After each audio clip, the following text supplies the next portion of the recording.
نبی علیہ الصلوۃ والسلام پڑھنا لکھنا نہیں جانتے تھے، تو یہ فرمایا ما انا بقارئ، اگر آپ کے پاس غیب تھا پیدائشی طور پر، جیسا کہ ان احباب میں سے بعض کا یہ خیال ہے، تو آپ کو پتہ ہوتا کہ یہ آنے والی شخصیت کون ہے اور مجھے یہ کون سی بات پڑھنے کو کہہ رہا ہے، میں نے کیا پڑھنا ہے۔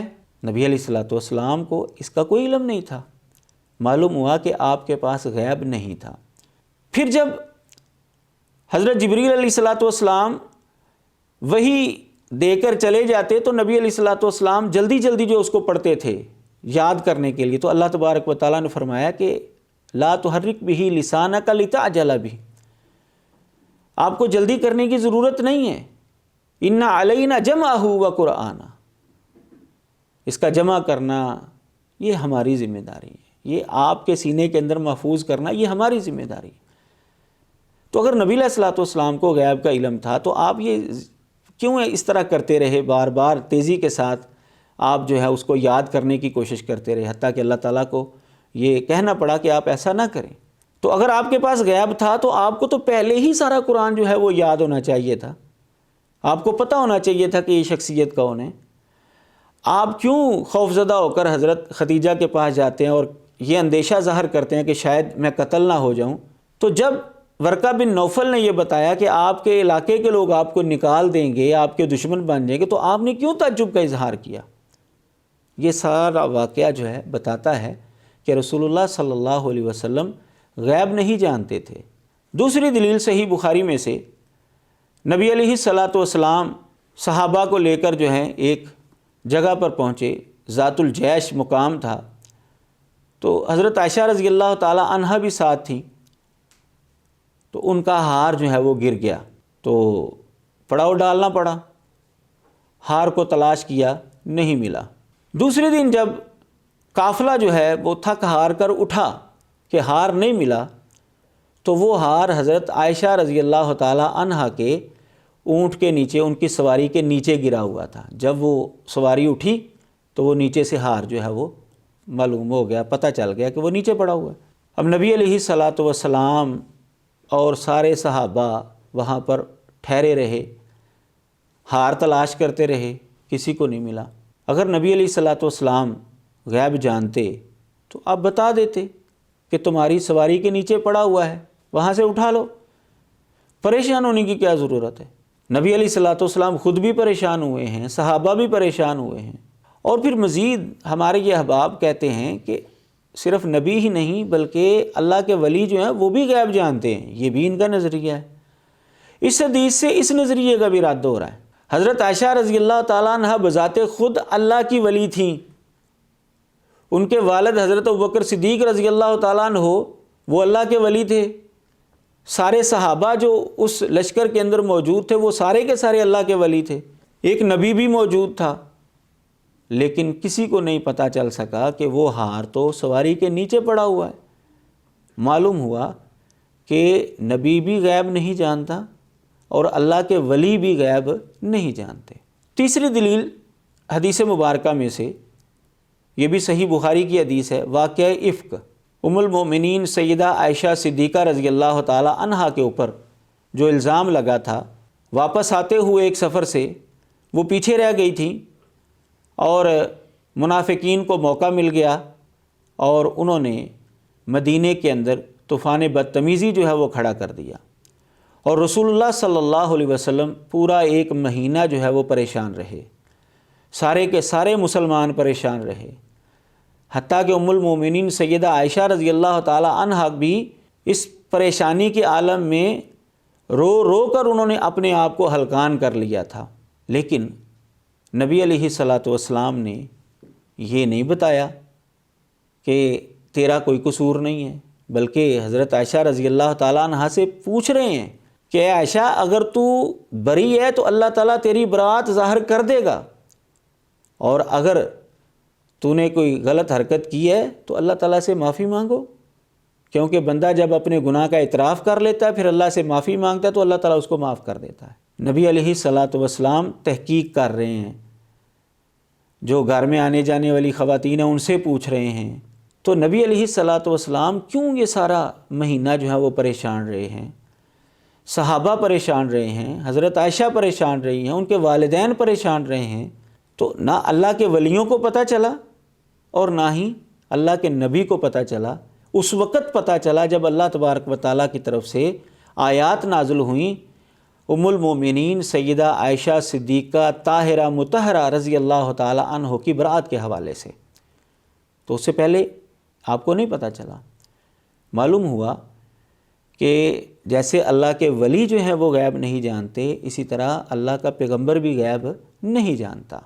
پھر مزید یہ کہ آپ اس واقعے کے اوپر اب غور کریں گے تو جب ام المومنین سیدہ عائشہ رضی اللہ تعالی عنہا قافلے سے پیچھے رہ گئی تھیں، مزید یہ کہ ام المومنین سیدہ عائشہ رضی اللہ تعالی عنہا جب قافلے سے پیچھے رہ گئی تھیں تو نبی علیہ الصلاۃ والسلام کو بھی نہیں پتہ چلا کہ وہ اپنی سواری پر نہیں ہیں، اور کسی صحابی کو بھی پتہ نہیں چلا۔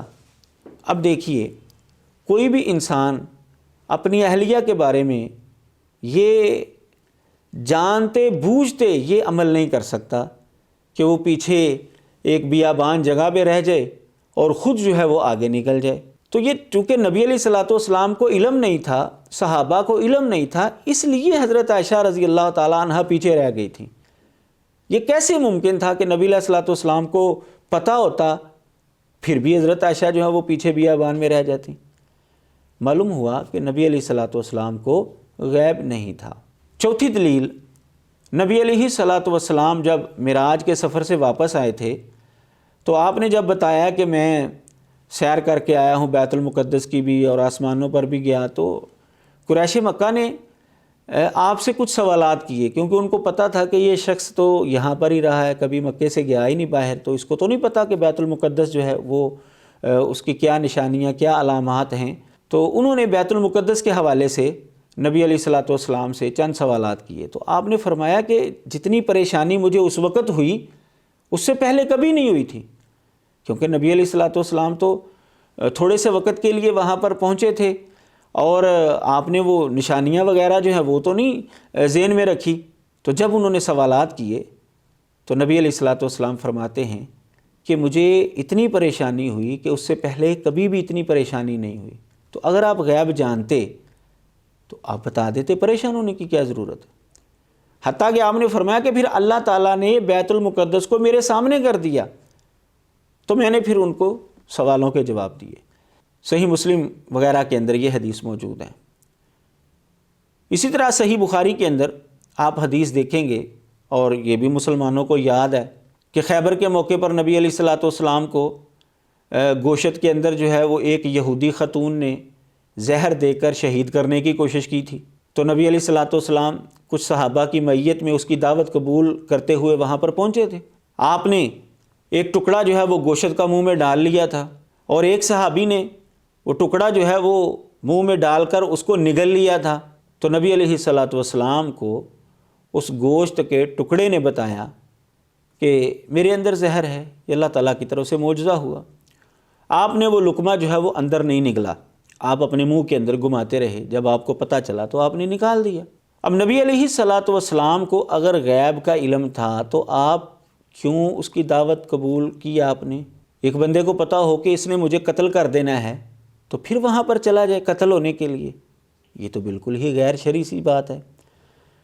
اور پھر جو صحابی وہ لقمہ نگل چکے تھے وہ بعد میں شہید بھی ہو گئے۔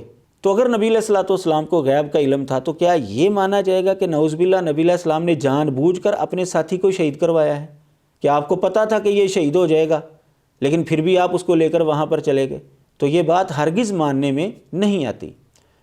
تو جس سے یہ ثابت بہرحال ہوتا ہے کہ نبی علیہ الصلاۃ والسلام غیب نہیں جانتے تھے۔ اگر آپ غیب جانتے تو کبھی بھی آپ اپنے ساتھی کو شہید ہونے کے لیے اپنے ساتھ نہ لے کر جاتے، اور نہ ہی آپ کو ساری زندگی جو ہے اس زہر کی تکلیف جو ہے وہ محسوس ہوتی رہتی۔ بلکہ جب آپ فوت ہونے لگے ہیں تو آپ نے اظہار فرمایا ہے کہ یہ تکلیف جو ہے وہ دوبارہ واپس آ گئی ہے اور مجھے بہت زیادہ پریشان کر رہی ہے۔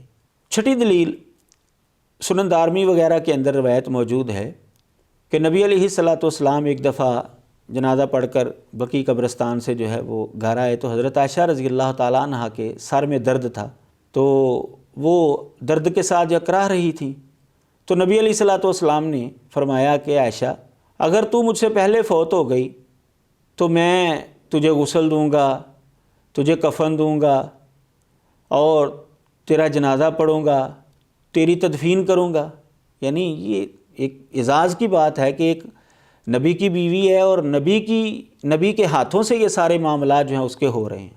تو حضرت عائشہ رضی اللہ تعالی عنہا فرماتی ہیں کہ نبی علیہ الصلوۃ والسلام نے مجھے یہ باتیں کی، لیکن ہوا یہ کہ چند دنوں کے بعد ہی نبی علیہ الصلوۃ والسلام جو ہے وہ بیمار ہوئے، اور ایسے بیمار ہوئے کہ آپ دنیا سے رخصت ہو گئے۔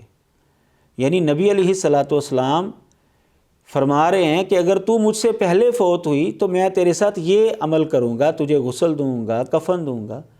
تو نبی علیہ الصلوۃ والسلام کو آخری دنوں کے اندر یہ بھی نہیں پتہ تھا کہ آپ فوت ہونے والے ہیں، آپ نے حضرت عائشہ سے پہلے فوت ہو جانا ہے۔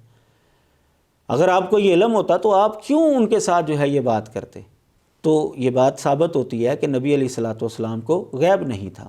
ساتویں دلیل صحیح بخاری کے اندر اور دیگر حدیث کی کتابوں کے اندر ہے کہ نبی علیہ الصلوۃ والسلام اپنے گھر میں بیٹھے ہوئے سر کھجا رہے تھے، تو کوئی آدمی جو ہے وہ سوراخ سے وہ دیکھ رہا تھا اندر آپ کو۔ تو بعد میں جب پتہ چلا کہ یہ بندہ جو ہے وہ دیکھ رہا تھا مجھے، تو نبی علیہ الصلوۃ والسلام نے فرمایا کہ اگر مجھے پتہ چل جاتا نا کہ تو دیکھ رہا ہے تو یہ سلائی جو ہے نا میں تیری آنکھ کے اندر مار دیتا۔ اجازت کیوں اس کا حکم نازل کیا گیا ہے؟ اسی لیے کہ کوئی بندہ اندر نہ جھانکے بغیر اجازت کے۔ اگر اندر جھانکنا تھا تو پہلے اجازت لیتا تو پھر اندر جھانکتا، بغیر اجازت کے اندر جھانکنے کی کیا ضرورت ہے؟ اگر مجھے پتہ چل جاتا نا کہ تو دیکھ رہا ہے تو میں تیری آنکھ کے اندر یہ سلائی ڈال دیتا۔ اب دیکھیے نبی علیہ الصلوۃ والسلام کو تو یہ بھی نہیں پتہ چلا کہ وہ بندہ جو ہے وہ دیکھ رہا ہے اندر، بعد میں آپ کو پتہ چلا ہے۔ معلوم ہوا کہ آپ کو غیب کا علم نہیں تھا۔ آٹھویں دلیل، حجۃ الوداع کے موقع پر نبی علیہ الصلوۃ والسلام کو مسئلے کا بعد میں پتہ چلا کہ بہتر یہی ہے کہ حج اور عمرہ جو ہے وہ الگ الگ کیا جائے۔ نبی علیہ الصلوۃ والسلام چونکہ قربانی لے کر آئے تھے تو آپ کا حج قران ہی بنتا تھا، حج تمتع نہیں بنتا تھا۔ تو نبی علیہ الصلوۃ والسلام نے صحابہ کی کیفیت دیکھی اور جب مسئلے کا پتہ چلا تو آپ نے فرمایا لو استقبلت من امری ما استدبرت لما سقت الہدیہ، جو چیز مجھے اب پتہ چلی اگر پہلے پتہ ہوتی نا تو میں قربانی لے کر نہ آتا ساتھ، اور میں بھی حلال ہو جاتا، میں بھی عمرہ کر کے احرام کھول دیتا۔ نبی علیہ الصلوۃ والسلام کو بعد میں علم ہوا، پہلے علم نہیں تھا۔ معلوم ہوا کہ آپ کو علم غیب نہیں تھا۔ نویں دلیل، سنن نبی داود وغیرہ کے اندر حدیث ہے، نبی علیہ الصلوۃ والسلام نماز پڑھا رہے تھے تو نماز کے دوران آپ نے جوتے اتار دیے۔ ایک سفر کے دوران جماعت کروا رہے تھے آپ، تو جوتوں سمیت نماز پڑھ رہے تھے آپ بھی، اور صحابہ بھی آپ کے پیچھے جوتے پہن کر نماز پڑھ رہے تھے۔ آپ نے نماز کے اندر ہی جوتے اتار کر سائڈ پر رکھ دیے، صحابہ نے بھی اتار دیے۔ تو نبی علیہ الصلوۃ والسلام نے جب صحابہ سے پوچھا تو انہوں نے بتایا جی ہم نے آپ کو دیکھا اس لیے ہم نے اتار دیے۔ تو آپ نے فرمایا میں نے تو اس لیے اتارے کہ جبریل نے آ کر مجھے بتایا کہ آپ کے جوتوں کے نیچے گندگی لگی ہوئی ہے، تو میں نے اس لیے جو ہے وہ اتار دیے۔ لہٰذا تم میں سے اگر کوئی جوتوں سمیت نماز پڑھے تو اس کو الٹا کر کے دیکھ لے، اگر اس کے نیچے گندگی ہے تو اس کو صاف کر لے، پھر نماز پڑھ لے۔ پاک جوتوں کے اندر جو ہے وہ نماز پڑھی جا سکتی ہے۔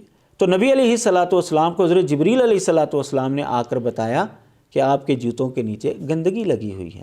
معلوم ہوا کہ آپ عالم الغیب نہیں تھے۔ 10ویں دلیل، یہ بھی صحیح بخاری اور دیگر حدیث کی کتابوں کے اندر موجود ہے۔ ریل، زکوان، بنو لحیان وغیرہ کے افراد آئے نبی علیہ الصلوۃ والسلام سے کچھ مدد لینے کے لیے، تو آپ نے 70 قراء جو ہے وہ ان کے ساتھ بھیجے، اور انہوں نے دھوکہ کرتے ہوئے ان 70 قراء کو جو ہے وہ شہید کر دیا۔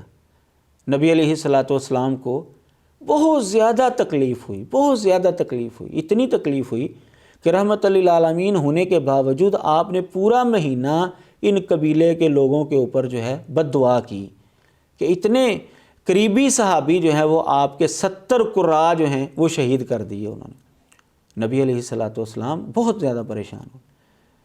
تو اب بتائیے اگر نبی علیہ الصلوۃ والسلام کو غیب کا علم تھا، آپ ہر چیز جانتے تھے، تو کیا یہ مانا جائے گا کہ نبی علیہ السلام نے جان بوجھ کر ان کو شہید ہونے کے لیے بھیجا تھا؟ آپ نے ان کو بھیجا تھا، ان کو شہید کر دیا گیا، آپ پریشان ہوئے یہ معلوم ہوتا ہے کہ نبی علیہ الصلوۃ والسلام غیب نہیں جانتے تھے۔ وآخر دعوانا ان الحمد للہ رب العالمین۔